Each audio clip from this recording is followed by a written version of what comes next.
Bismillahirrahmanirrahim. Assalamualaikum warahmatullahi wabarakatuh. Waalaikumsalam warahmatullahi wabarakatuh. Alhamdulillah. Al-Fatihah ila Sayyidina wa Nabiyina wa Habibina wa Syafiina Rasulillah Muhammad ibn Abdullah sallallahu alaihi wasallam.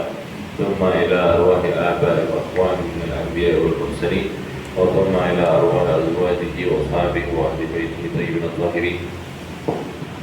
ثم إلى الإمام المهاجر إلى الله وإلى رسول أحمد بن عيسى وسيدنا عبيد الله بن أحمد بن عيسى وثم إلى أروح الإمام موسى الأعظم الفقيه المقدم محمد بن علي فعلوي من جميع ساداتنا الفعلوي وثم إلى أروح المقدم الثاني الشيخ عبد الرحمن محمد السقاف وأولاده وثم إلى أروح الإمام الفخر الوجود الشيخ أبي بكر بن سالم وأحمد علي بن سالم وثم إلى محمد الحبشي صاحب الشيخ محمد عبد الرحمن محمد الجو مولى أرشد وحبيب يوسف بن عبد الحسن وحبيب عمر بن يوسف بن عبد الحسني وثم إلى روح الإمام القطب الأنفاس الحبيب عمر بن عبد الرحمن الأطاس والشيخ علي بن عبد الله باراس وثم إلى روح الإمام القطب الإرشاد وغوث العباد والبلاد الحبيب عبد الله بن علي بن محمد الحداد وثم إلى روح الحبيب حسن بن صالح البهر وألمة الدنيا الحباب الطهري وثم إلى روح الحبيب عبد الله بن حسن الطاهر وثم إلى روح الحبيب أبو بكر بن عبد الله بن طالب العطاس وثم إلى روح الإمام القدواتنا وذخراتنا صاحب المولد الحبيب علي بن محمد الحبشي وثم إلى روح الإمام القدس صاحب الدرج الحبيب أبو بكر بن محمد السقاف صاحب كرسي ثم إلى روح صاحب بن محسن الحامد صاحب الجبر وحبيب حسين براني الحامد وثم إلى روح صاحب الولاية وصاحب المقام الحبيب عبد الله بن محسن العطاس مولى المنبوغ وثم إلى روح صاحب المجلس الحبيب محمد بن حامد العطاس وثم إلى روح الحبيب حسين بن أبو بكر الإدريس صاحب الغربة ووصول وغروني وحبيب علي بن محمد بن طاهر الحداد ومن ينتسب إليهم أن الله يعلي درجاتهم الجنة ويكثر مثوباتهم ويضاعف حسناتهم ويحفظنا بجاههم وإلى حضرة النبي محمد صلى الله عليه وسلم. سر الفاتحة. أعوذ بالله من الشيطان الرجيم. الحمد لله رب العالمين الرحمن الرحيم مالك يوم الدين إياك نعبد وإياك نستعين اهدنا الصراط المستقيم صراط الذين أنعمت عليهم غير المغضوب عليهم ولا الضالين آمين. بسم الله الرحمن الرحيم. بسم الله الرحمن الرحيم. نويت التعلم والتعليم والتذكر والتذكير والنفع والانتفاع والإفادة والاستفادة والحث على التمسك بكتاب الله وسنة رسوله والدعاء إلى الهدى والدلالة على الخير ابتغاء وجه الله ومرضاته وقربه وثوابه سبحانه وتعالى. الحمد لله رب العالمين والصلاة والسلام على أشرف الأنبياء والمرسلين سيدنا محمد وعلى آله وصحبه أجمعين. سبحانك لا علم لنا إلا ما علمتنا إنك أنت العليم الحكيم. ربي اشرح لي صدري ويسر لي أمري واحلل عقدة من لساني يفقهوا قولي. أما بعد. Alhamdulillah, segala puji kehadirat Allah Subhanahu wa taala yang telah menurunkan hujan dari langit yang dengannya kemudian bumi itu menjadi hidup, dan dari hidupnya bumi itu manusia bisa mengais kehidupan untuk kemudian mereka tumbuh dan berkembang untuk kemudian beribadah kepada Allah Subhanahu wa taala. salawat dan salam semoga senantiasa tercurah kepada sang pemimpin seluruh alam raya, makhluk paling mulia yang pernah Allah ciptakan, yaitu baginda Nabi Muhammad SAW, yang dengan diutusnya beliau, dengan wujudnya beliau, kita mengerti bagaimana cara menjadi seorang hamba menjadi seorang hamba di hadapan Sang Maha Pencipta, di hadapan Allah Subhanahu wa Ta'ala.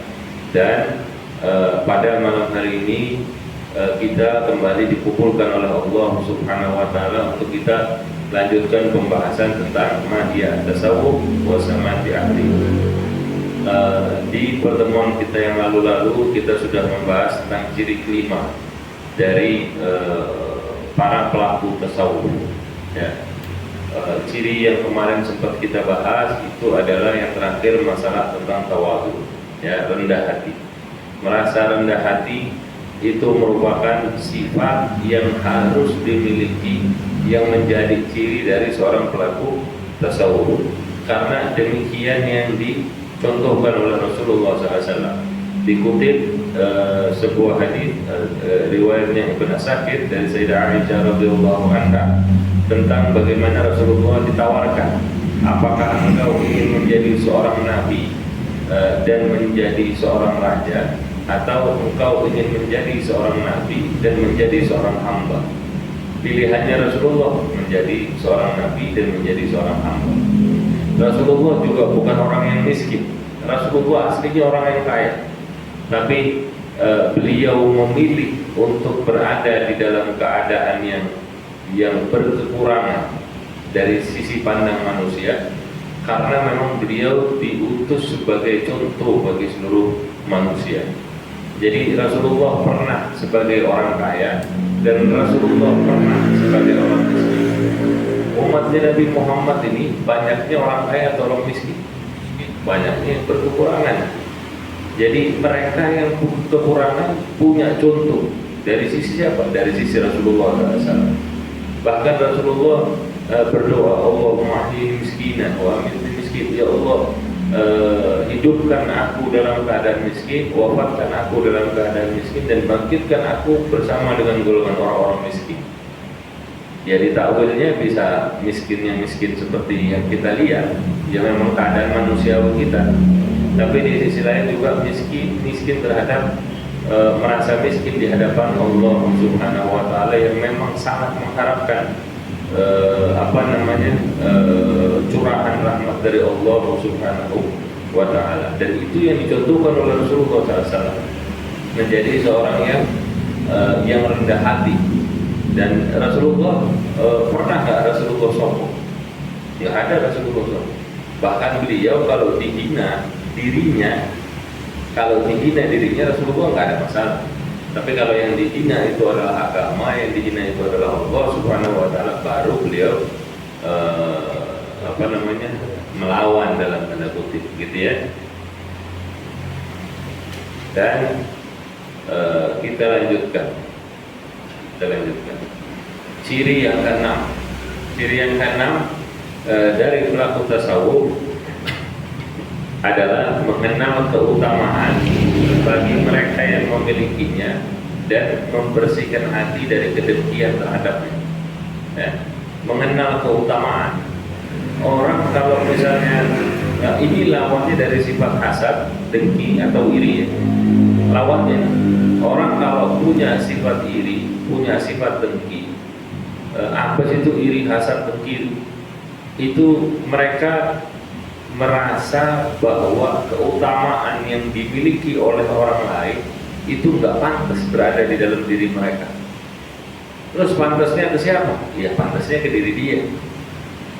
Dia ingin kenikmatan yang Allah berikan kepada orang itu, keutamaan yang Allah berikan kepada orang itu dicabut oleh Allah Subhanahu wa Ta'ala, karena dia merasa dirinya lebih pantas menerima itu. Hasad, dengki, iri. Gara-garanya apa? Gara-garanya ada sifat sombong di dalam ini. Nah, orang-orang pelaku tasawuf itu kalau mereka mendakwa dirinya adalah pelaku tasawuf, maka dia nggak boleh punya sifat itu.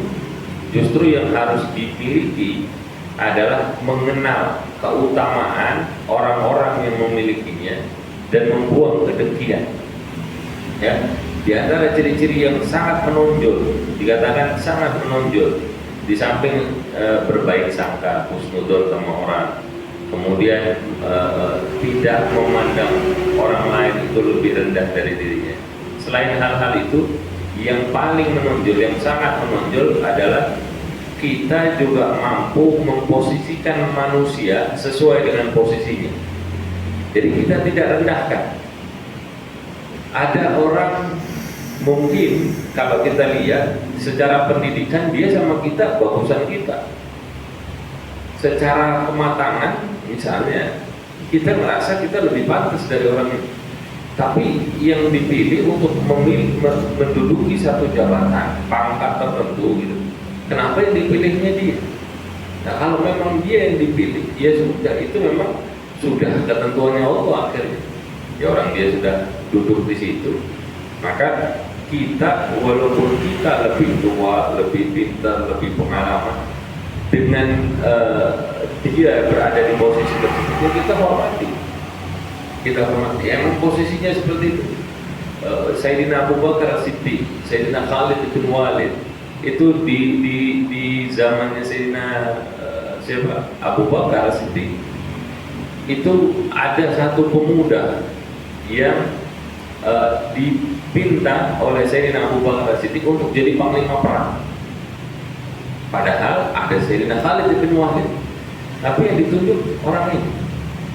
Terus orang ada yang protes, bukan protes, maksudnya mengajukan apa nggak salah itu, bukan protes, bukan apa nggak salah, kayaknya ada yang lebih bagus.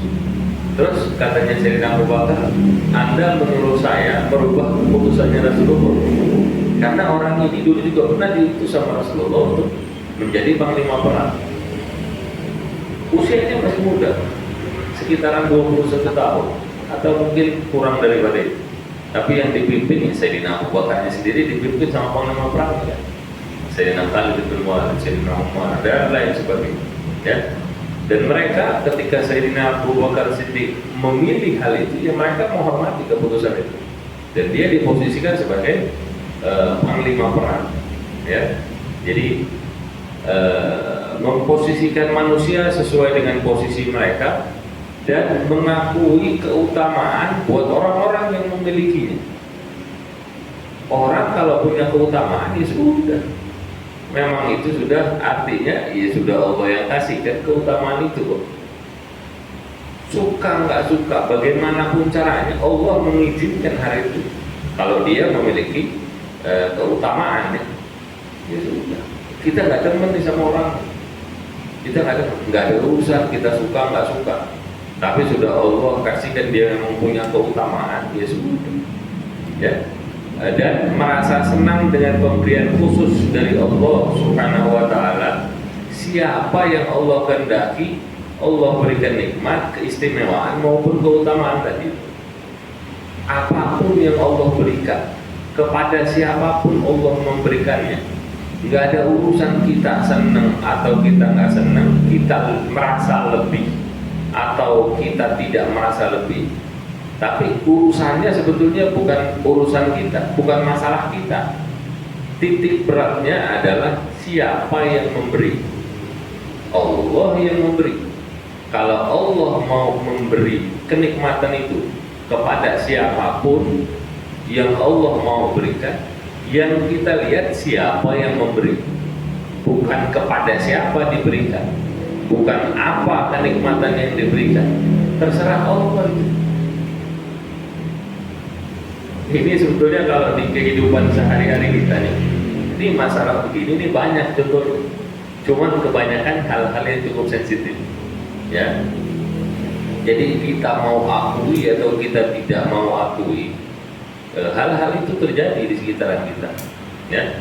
Ada orang saking nggak mau, akhirnya dia mengingkari keutamaan yang Allah berikan dengan apapun caranya.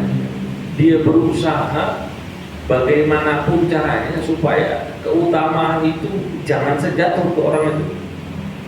Jatuhnya ke siapa? Ya, ke dirinya.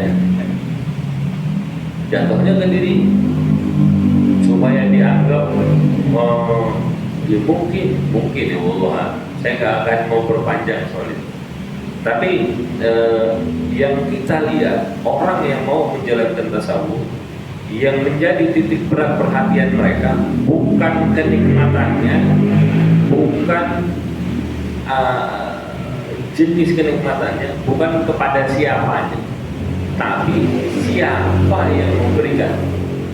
Kalau dia ingat, dia tanamkan di dalam hatinya bahwa yang memberikan keutamaan itu, yang memberikan kenikmatan itu, keistimewaan itu adalah Allah Subhanahu wa Ta'ala, maka Allah yang berkehendak, kita tunduk kepada ketentuan daripada Allah Subhanahu wa Ta'ala.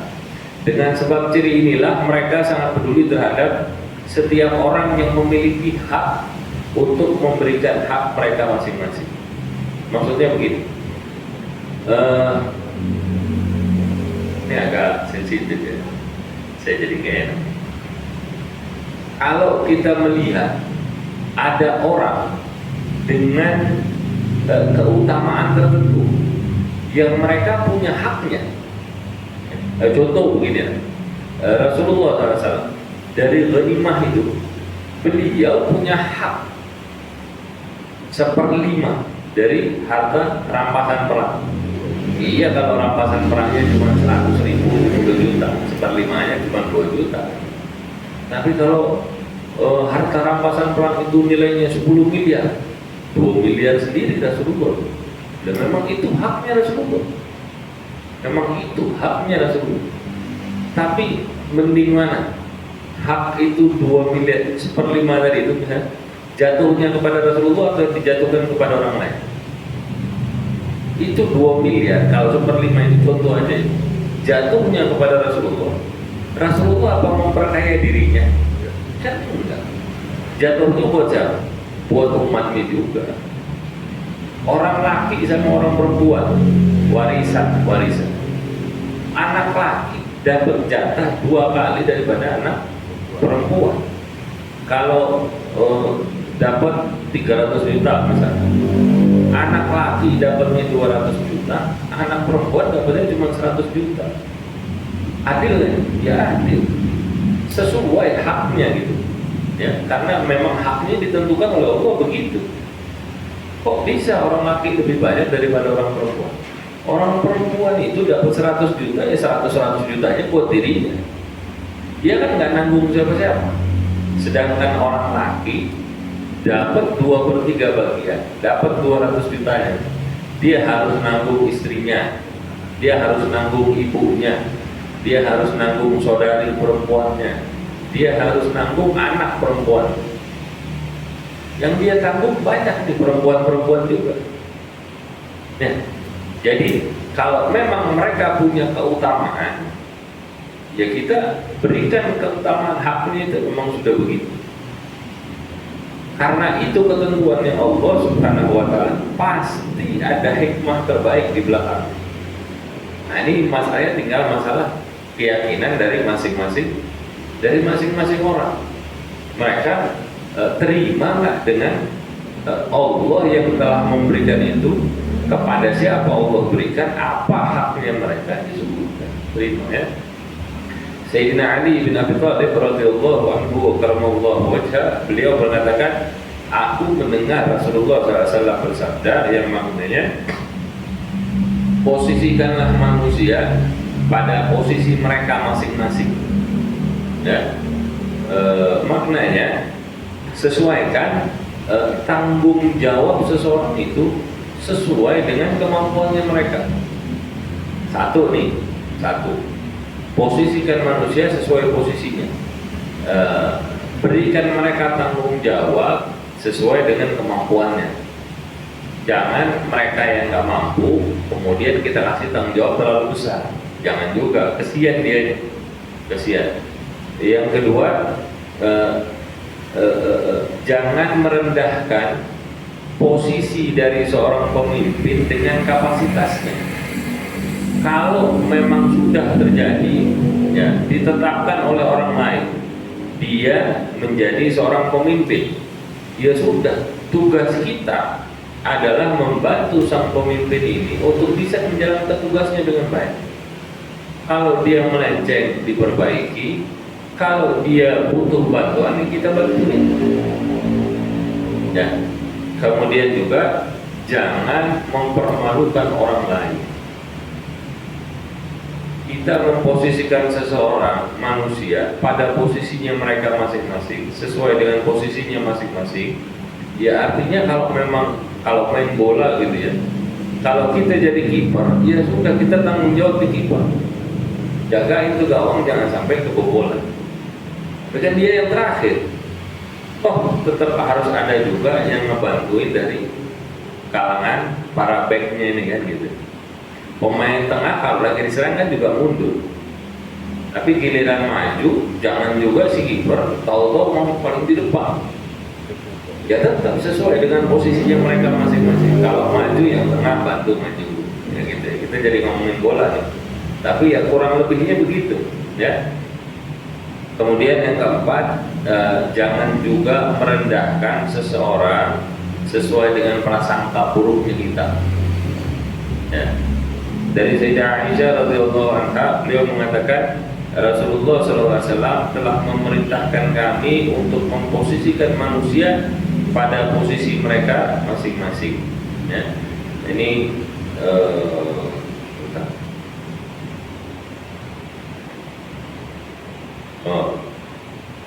ini pernah ada kejadian dari Jubair bin Al-Khawairi bahwasanya Sayyidina Umar bin Al-Khattab beliau pernah meminta pendapat kepada kaum muslimin tentang mengundang beberapa pembesar kaum muslimin. Orang-orang ini orang-orang yang mengerti tentang nasab, tentang keutamaan nasab, tentang nasab. Kemudian untuk membuat sebuah diwan, yaitu arsip Baitul Mal atau catatan gitulah ya, tentang Baitul Mal, karena pembagiannya itu harus sesuai dengan keutamaan dari masing-masing orang tadi itu. Kemudian Sayyidina Umar memanggil Sayyidina Aqil bin Abi Thalib, saudara dari Sayyidina Ali bin Abi Thalib. Ya. Ini Sayyidina Aqil punya anak namanya Muslim bin Aqil yang terbunuh di Irak, yang menjadi mata-matanya Sayyidina Husain. Kemudian dia dibunuh di Irak. Sayyidina Muslim bin Aqil dilempar dari atas itu gedungnya. Sayyidina Aqil bin Abi Thalib, kemudian Makramah bin Nawfal dan Jubair bin Mut'im. 3 orang dipanggil sama Sayyidina Umar. Orang-orang ini orang-orang yang ngerti tentang nasab. Ini orang Arab, dari dulu memang mereka sangat menjaga masalah nasab. Rasulullah SAW itu Bani Quraisy itu Bani Hashimnya Rasulullah, Nabi Muhammad bin Abdullah bin Abdul Muttalib bin Hashim. Itu terus sampai Sayyidina Adnan, mereka dapat punya itu catatan. Berhentinya di Sayyidina Adnan. Kenapa? Karena dari Sayyidina Adnan ke Nabi Ismail itu ma'ruf, dikenal bahwa ini adalah keturunannya Sayyidina Ismail bin Ibrahim. Cuma ada perbedaan siapa nih masalah nasab ke atasnya.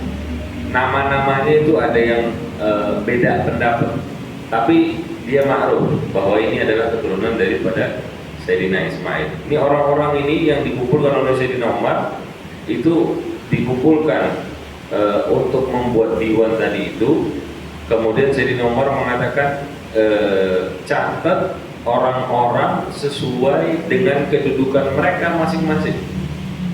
Kemudian mereka orang-orang ini memulai dengan Bani Hashim. Lalu mereka lanjutkan dengan Sayyidina Abu Bakar dan kaumnya. Lalu Sayyidina Umar dan kaumnya sesuai dengan kekhalifahan. Selesai itu diwan, itu arsip catatan. Kemudian diberikan ke Sayyidina Umar bin Khattab. Kemudian dilihat sama Sayyidina Umar. Kemudian dia bilang, demi Allah, aku pengennya emang seperti ini. Maunya seperti ini, sesuai yang ditulis sama orang-orang ahli nasab itu. Tapi kemudian dia bilang jangan kayak begini. Walaupun saya pengennya juga kayak begini sih, tapi jangan kayak gini. Dia bilang mulailah dengan kerabatnya Nabi Muhammad SAW yang paling dekat, lalu yang terdekat, sampai kalian letakkan Umar sesuai dengan kedudukannya. Gitu. Itu yang dilakukan oleh Sayyidina Umar Ibn Khattab. Sayyidina Husain bin Ali itu mereka juga Sayyidina Husain bin Ali bin Abi Thalib, cucu daripada Rasulullah ini. Sayyidina Husain, waktu mereka beliau ini memiliki pecinta-pecintanya, orang-orang yang memang kalau bahasa kita sekarang muhibbinnya, cintanya luar biasa sama Sayyidina Husain. Itu ketika Sayyidina Husain sholat, itu orang-orang ini, para pecintanya, nggak ada yang mau di baris pertama sholat, nggak mau. Padahal ada hadisnya, sholat pertama itu sebaik-baiknya sholat gitu. Tapi mereka nggak mau mengambil tempat itu. Kenapa? Babnya bukan bab ilmu fikih nih, babnya adab. Mereka nggak mau, karena menurut mereka itu adalah hak daripada orang-orang yang mempunyai posisinya di situ. Lebih pantas mereka dibandingkan dirinya. Waktu di perang Karbala, itu orang-orang ini menghadap kepada Sayyidina Husain. Dia bilang, wahai Imam, kami ini nggak pernah minta sama engkau untuk berada di posisi pertama setiap sholat, tapi besok pas peperangan kami minta izin biar kami yang menjadi sholat pertamanya. Katanya Sayyidina Husain, tapi ini bukan peperangan kalian. Bahkan kalau kalian mau pulang, nggak ada dosa buat kalian, karena ini bukan perang kalian. Mereka tetap bersikukuh, mereka mau ngebela Sayyidina Husain. Wah, ini cinta, ini bukan muhibbin kaleng-kaleng. Sampai matinya itu dengan cintanya mereka. Dia bilang mereka tetap bersikukuh untuk berada di barisan paling pertama. Terus dia bilang, kenapa kok kalian mau di barisan pertama? Padahal tadi bilang kalau sholat pun nggak mau mereka di barisan. Dia bilang iya, soalnya kalau kami di barisan kedua atau setelahnya, itu barisan pertamanya diisi dengan keluarganya Sayyidina Husain, Sayyidina Hasan. Kalau mereka sudah wafat, maka orang-orang itu yang memusuhi Sayyidina Husain, yang memerangi Sayyidina Husain, sudah nggak akan ada hasrat lagi kepada kami. Paling kami jadi tawanan, nggak mati syahid gitu. Makanya yang dia kejar apa? Yang mereka kejar syahid, membelain Sayyidina Husain. Nah, ini juga contoh bagaimana memposisikan seseorang sesuai dengan posisinya. Ini bukan masalah, kadang-kadang kita berebut untuk maju di soft paling pertama. Padahal masih banyak orang-orang tua. Dalilnya apa? Dalilnya ini hadisnya Rasulullah SAW, bahwa sebaik-baiknya soft. Ya iya, kalau misalnya sama-sama orang muda kita bersaing nggak apa-apa. Ini tapi ada orang tua, kesian. Biar emang kalau misalnya kita tidak mendapatkan keutamaan itu karena kita berikan ke orang lain, kira-kira kita dapat pahala nggak dari Allah? Ya, dapat pahala. Ada adab itu punya menjalankan adab itu ada pahala. Orang itu mendapatkan keutamaan karena kita yang memberikan. Wasilahnya kan kita, masa kita nggak dapat pahala sih? Udah gitu secara adab itu lebih bagus buat kita yang muda-muda.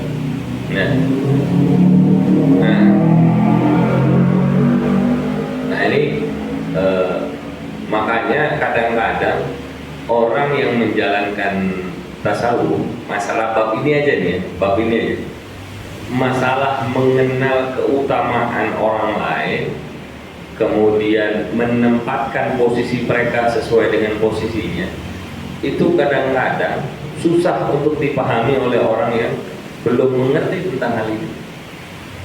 Kadang-kadang karena mereka, beberapa orang itu suka membenturkan antara ilmu sama adab, padahal nggak perlu seperti itu. Kalau mereka mau tenang sedikit, ngerti tentang penjelasannya, maka mereka juga pasti akan sepakat. Ada posisi-posisi, ada kondisi-kondisi tertentu yang memang kita harus merelakan posisi itu. Bukan karena kita nggak mau, bukan karena kita nggak berusaha, tapi kita merasa ada yang lebih berhak untuk itu. Ya.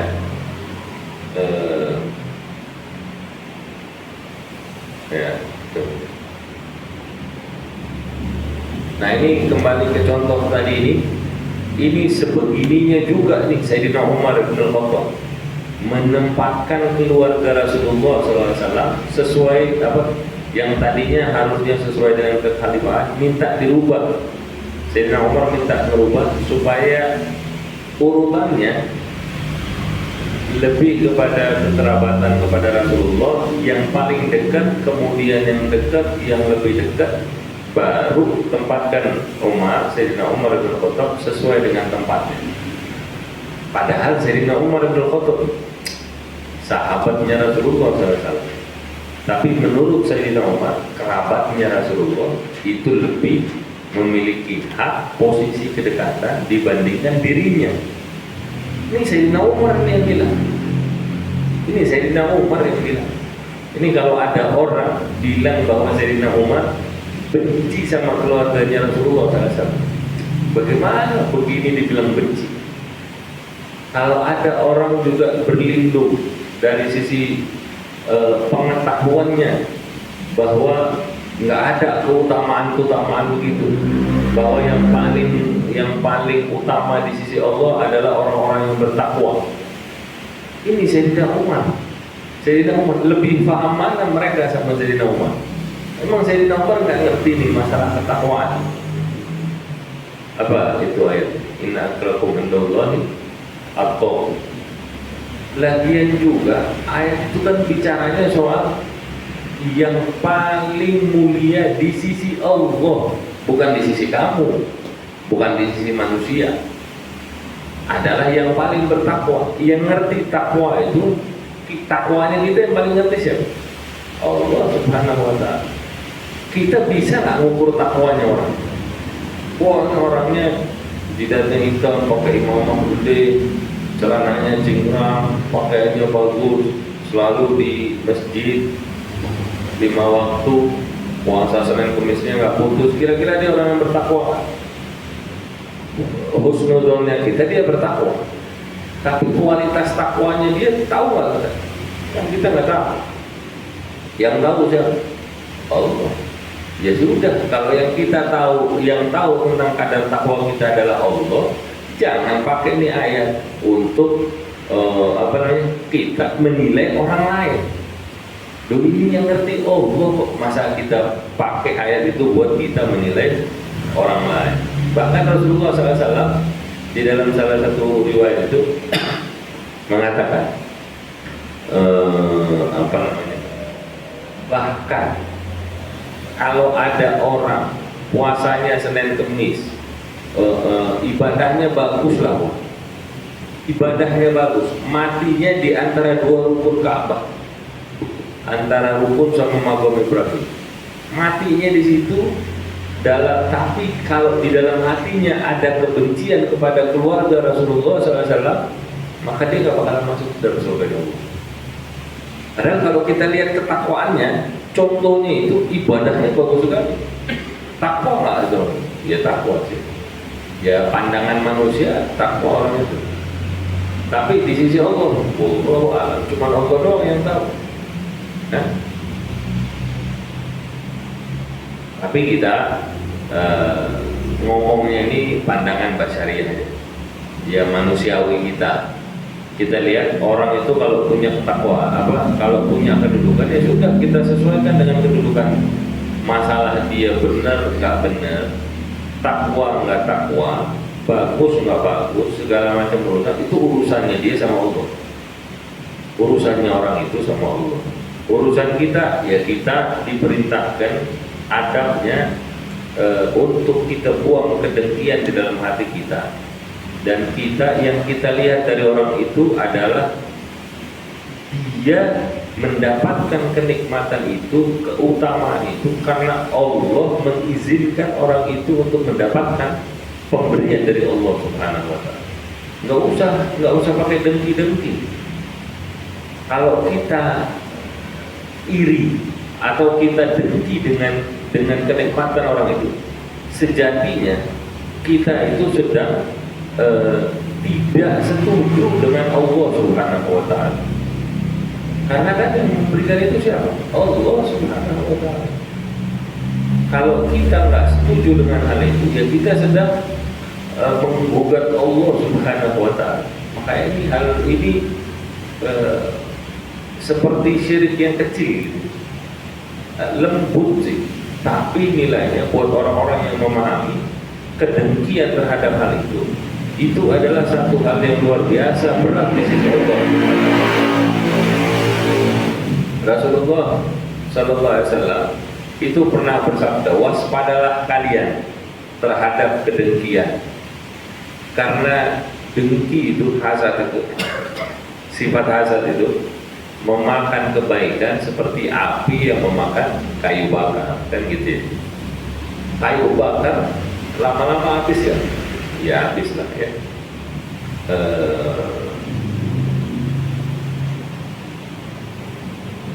Ini kondisi sekarang nih, nggak usah pakai iri-iri sama kedudukan seseorang. Ini kalau duduk dibilang jangan iri sama keluarganya Rasulullah SAW. Jangan juga dengki sama sahabatnya Rasulullah SAW, sama istri-istrinya Rasulullah SAW. Ya. Ada orang yang terlalu cinta sama keluarganya Rasulullah, kemudian dia membenci para sahabatnya Rasulullah, istri-istrinya Rasulullah SAW. Ini bahaya.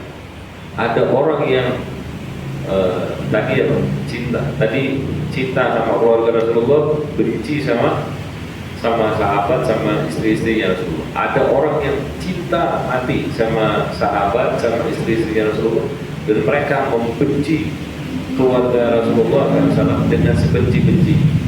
Nah ini juga nggak benar. Ya, sikap kita ada di tengah-tengah.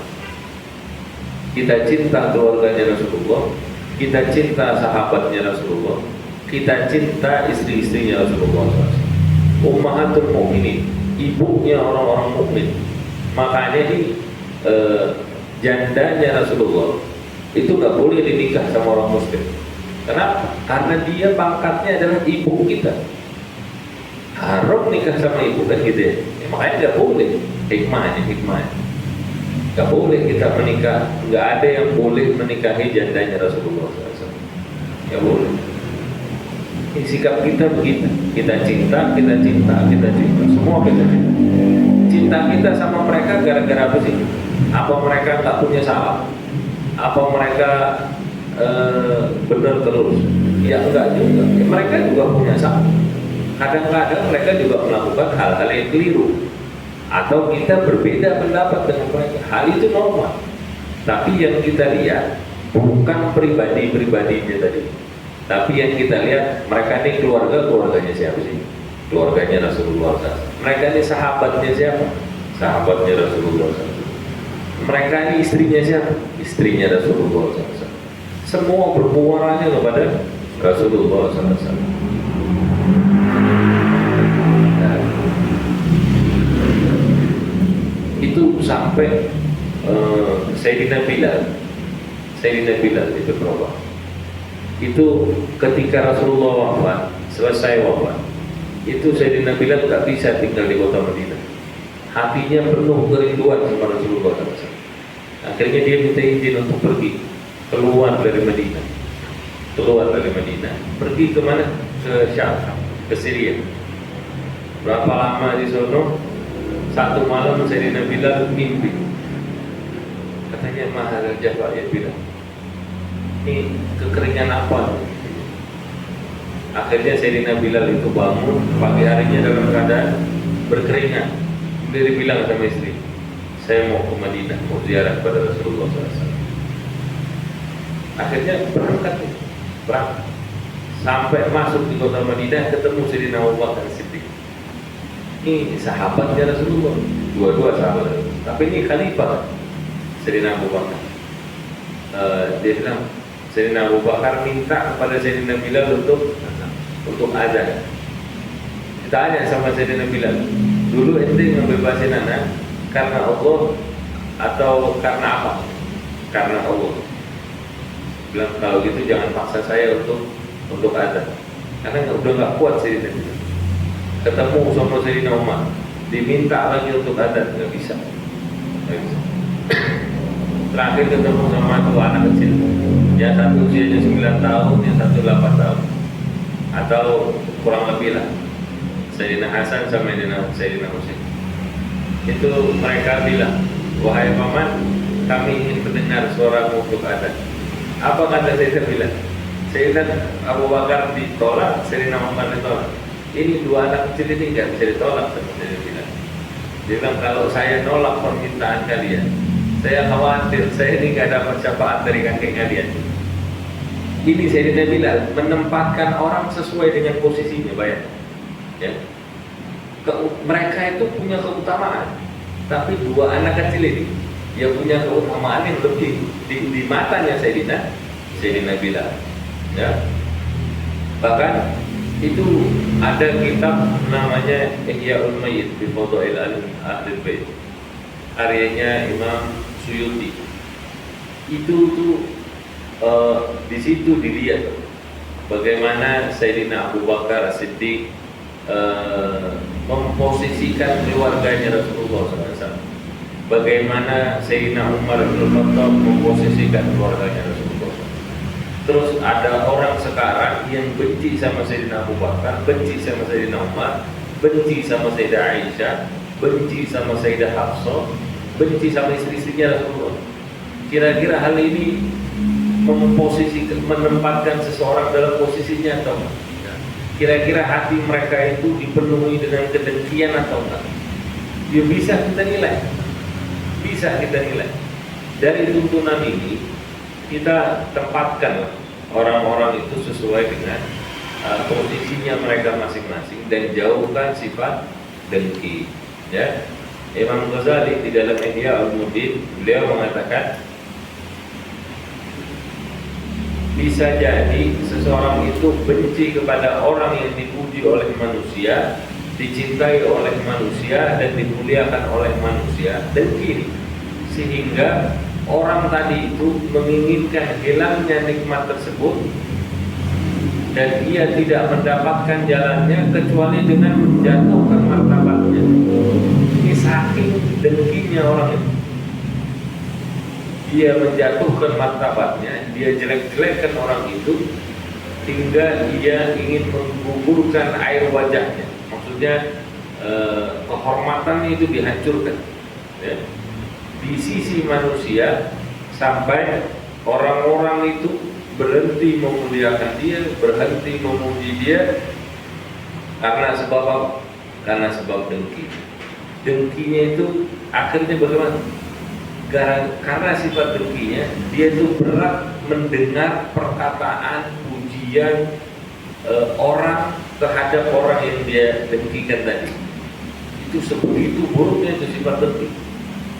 Dan inilah persisnya kedengkian. Ya inilah sifat dengki itu. Seburuk-buruknya sifat dengki itu ya seperti itu. Saking dia nggak senangnya sama orang itu, saking dia nggak terima orang itu mempunyai kemuliaan, padahal itu semua dikasih sama Allah, itu dia gugurkan air mukanya. Maksudnya dia runtuhkan kehormatannya, dia jelek-jelekkan kebawaannya. Dan ini banyak terjadi di zaman ini. Muslim sama muslim, muslim sama muslim. Saya nggak demen sama nih orang, saya jelek-jelekin orang itu. Padahal boleh jadi benar, boleh jadi salah.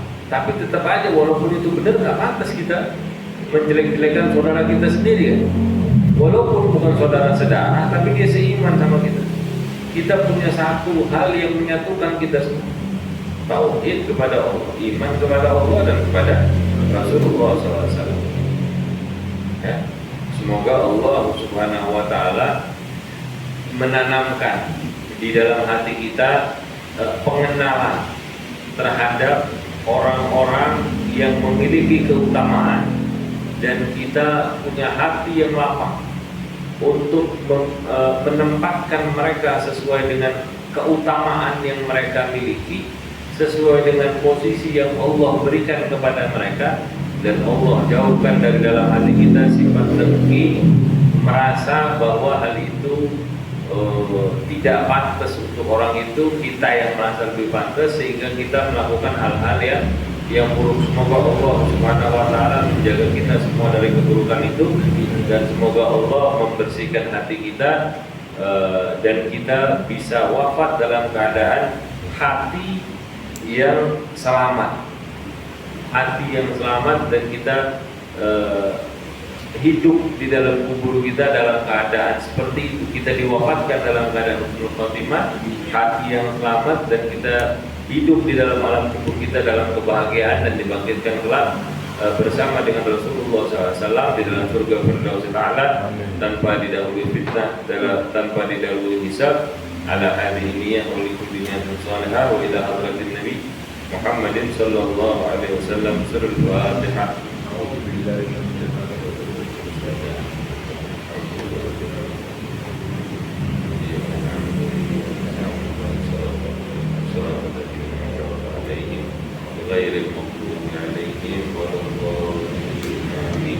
Ya Rabbana tarafna bi annana tarafna wa annana ashrafna ala Allah ashrafna fatu alayna tawba taghsil li kulli awba wastur lana al-awrati wa amin rawati waghfir li walidina rabbi wa mauludina wal ahli wal ikhwani wa sairil khillani wa kulli li mahabba aw jiratin aw suhba wal muslimina ajma'a amin rabbi wasma man lam wujudan manna la biktisabin minna bil mustafa rasuli ahwa bi kulli suli صلى وسلم ربي عليه حتى حبي وآله وصحبه عبادة الصحب والحمد لله بالبدء والتنادي. سبحانك اللهم وبحمدك أشهد أن لا إله إلا أنت أستغفرك وأتوب إليك. سبحان ربك رب العزة عما يصفون وسلام على المرسلين والحمد لله رب العالمين. والعفو منكم. السلام عليكم ورحمة الله وبركاته.